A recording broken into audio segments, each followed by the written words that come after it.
troisième et dernière partie de l'Africa Newsroom. Le plateau est toujours au complet avec nos invités, M. Eric Adéchion, M. Honoré Lokossa et notre éditorialiste Malika Cher. L'actualité économique à présent. Au Bénin, le programme de vérification des importations nouvelle génération reprend. Droit de cité dès le 1er avril 2017. Une décision du gouvernement accueillie avec crainte par une bonne partie de la population. Reportage de notre correspondant Leftier Ounou, commenté par Idelette Bissou. Au Bénin, le rétablissement du controversé programme de vérification des importations nouvelle génération PVI cristallise les débats. L'annonce avait été faite au terme du Conseil des ministres du 15 mars 2017.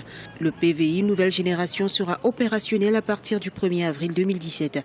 Exécuté par la société Bénin Control, ce programme avait été suspendu en 2012, près de 2 mois après sa mise en service.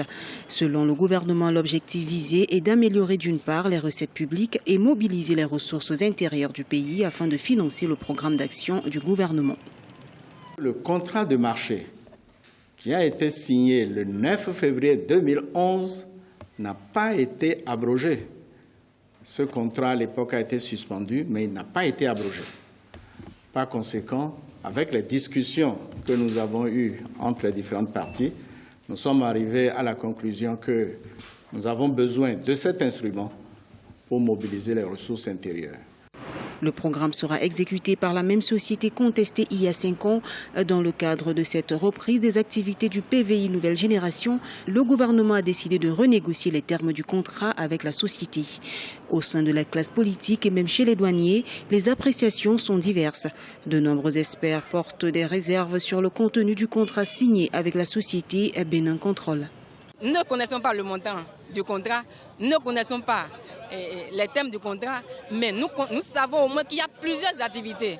Et plus il y a d'activités, plus ça doit être rémunéré et plus le contrat sera lourd et les frais à payer par l'État béninois seront aussi lourds. Nous, on aurait aimé que ceux qui peuvent revenir à la douane, on peut donner ça à la douane, et ceux qui peuvent revenir aux sociétés publiques, on puisse les remettre ça. Le programme de vérification des importations avait suscité des remous au sein de l'administration douanière avant sa suspension en 2012. La Cour commune de justice et d'arbitrage de l'OADA, par sentence arbitrale du 13 mai 2014, a demandé à l'État de rétablir Bénin Control dans ses droits. Monsieur Adéchion, pourquoi ce programme dit PVI est-il autant controversé au Bénin ? Il faut savoir les conditions dans lesquelles le contrat a été passé. On a vu dans le reportage tout à l'heure l'ancien Premier ministre de Yahi Boni, qui est aujourd'hui ministre d'État secrétaire à la présidence, qui était l'un des acteurs importants qui a négocié ce contrat. Alors, ce contrat a été négocié dans des conditions aujourd'hui qu'on ignore. Ça a été suspendu avec la brouille qu'il y a entre l'ancien président Yahi Boni et l'actuel président Patrice Talon. Aujourd'hui, on ne sait pas en fait s'il y a un audit qui a été réalisé, puisque durant cette période transitoire, les douaniers avaient rejeté justement ce programme de vérification des importations sous prétexte que ça dépossédait la douane d'un certain nombre de ressources financières et d'actions. Et manifestement, aujourd'hui, on ressort ce contrat. Mais ce qu'il faut préciser, c'est que ce programme de vérification des importations, ça a été conduit par une société qui s'appelle Bénin Control. Et Bénin Control, c'est une société qui appartenait au chef de l'État.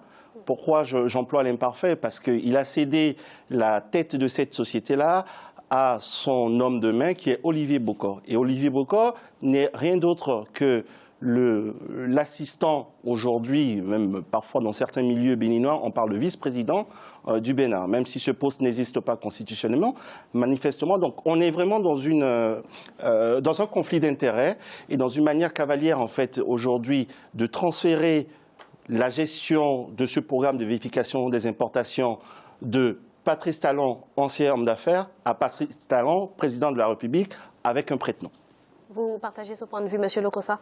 Oui, j'ajouterais que ce qui est plus que choquant, déjà, Yahi Boni avait commis une erreur, une faute, en donnant le contrôle des importations du pays C'est-à-dire qu'en fait, c'est une société privée, c'est la logique de la privatisation qui collecte les recettes de douane du pays et qui rétrocède une partie à l'État.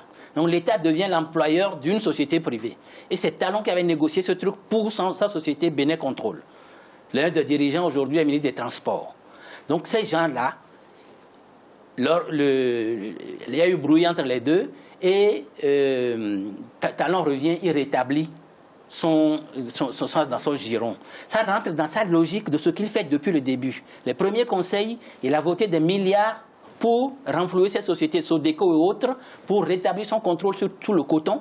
Et aujourd'hui, il reprend le PVI.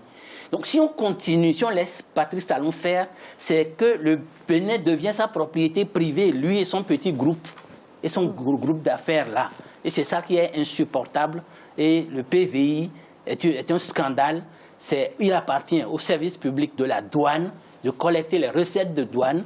Si ces problèmes-là sont mal gérés, il faut organiser le contrôle pour que ce soit mieux géré, non donner ça à des individus et que l'État devienne l'employé de ces individus. Alors le PVI, Malik, avait été suspendu sous le régime du président Boni Yayi parce que ça ne fonctionnait pas. Hein. Il y a eu des pertes de recettes. Comment éviter finalement le même cas de figure?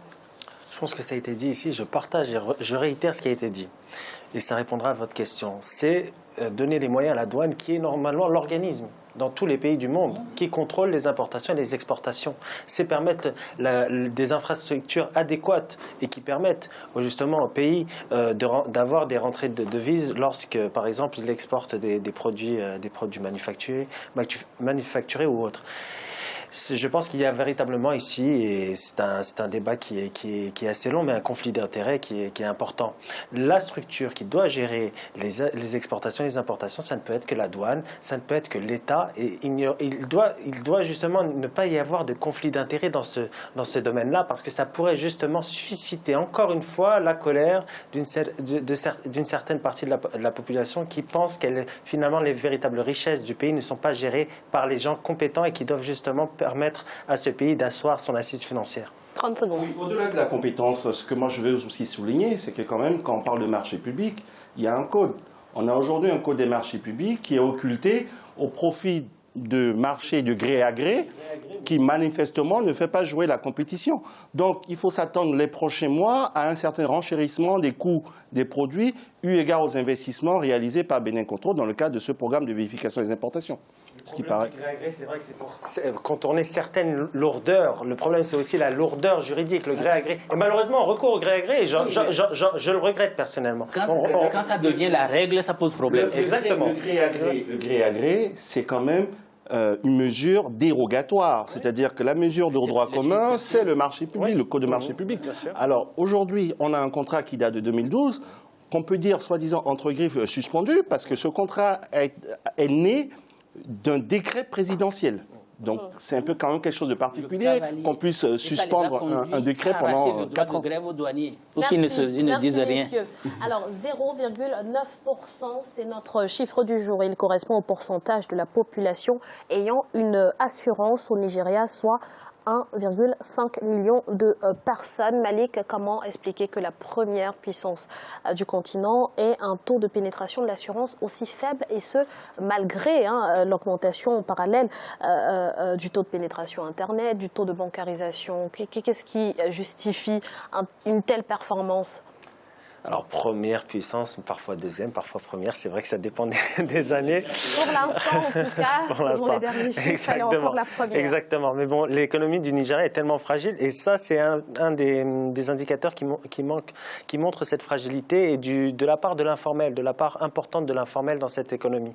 Il faut obliger les sociétés, les particuliers à souscrire à une assurance. Le problème, c'est la psychologie, et je parle par exemple pour les particuliers. Dites à un particulier nigérian de souscrire à une assurance à laquelle il ne peut même pas contribuer parce qu'il n'a pas les moyens financiers suffisants pour justement s'assurer lui-même ou assurer son activité. Alors, bien évidemment, ça va ramener beaucoup de personnes à passer vers le côté informel et ne pas justement souscrire à une assurance. C'est aussi un problème de psychologie, c'est un problème aussi de